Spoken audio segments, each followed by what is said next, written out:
Is anyone in charge? Or is Peter MacKay a kind of honorary defense minister?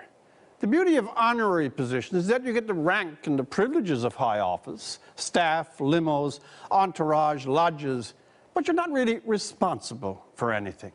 The helicopters pick you up, you go to all the big buzz meetings, lovely group photos, but if something falls apart or looks like it is about to, well, you're just an honorary, a seat warmer with status, like Peter MacKay. He's Canada's defense minister. He's a big man at the cabinet table. He's next to being as powerful as Stephen Harper himself, except when anything goes wrong, like F35 costs, procurement projections, or anything to do with any of these.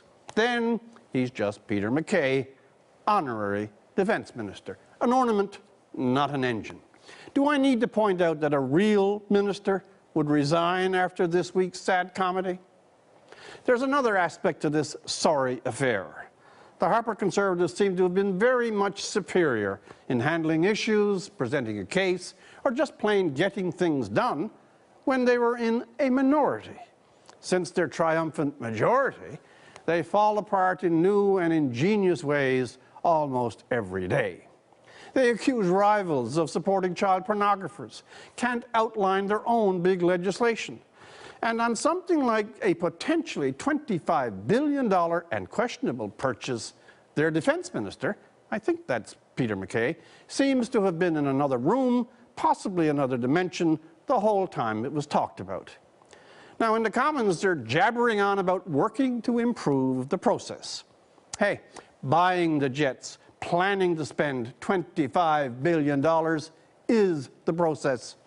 When a cost-cutting, deficit-slashing, fiscally responsible government, one that is cutting 20,000 jobs, contemplates spending $25 billion, the process should already be so improved that there is no way to improve it further.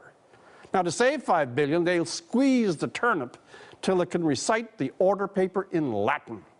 But to push $25 billion out the door, well, they're going to work to improve the process.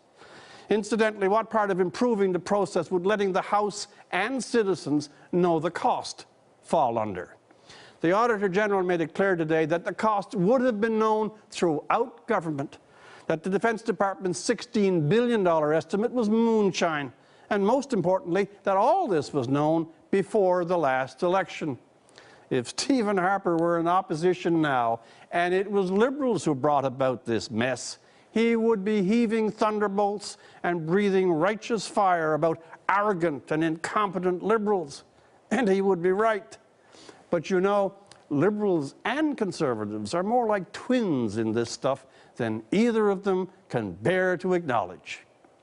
Maladministration, stonewalling, and feigned ignorance, a trinity of evasion, such as the Auditor General revealed this week, would demand a resignation from any government with a conscience, or where ministers were more than just ornaments. For The National, I'm Rex Murphy.